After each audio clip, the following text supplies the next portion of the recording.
ایمان لاتے اور جو کچھ اللہ نے ان کو دیا تھا اس میں سے خرچ کرتے تو ان پر کیا مصیبت آ پڑتی،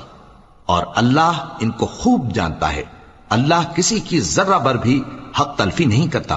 اور اگر کسی نے نیکی کی ہوگی تو اس کو کئی گنا کر دے گا اور اپنے ہاں سے اجر عظیم بخشے گا۔ بھلا اس دن کیا حال ہوگا جب ہم ہر امت میں سے احوال بتانے والے کو بلائیں گے اور تم کو اے نبی صلی اللہ علیہ وآلہ وسلم ان لوگوں کا حال بتانے کو بطور گواہ طلب کریں گے۔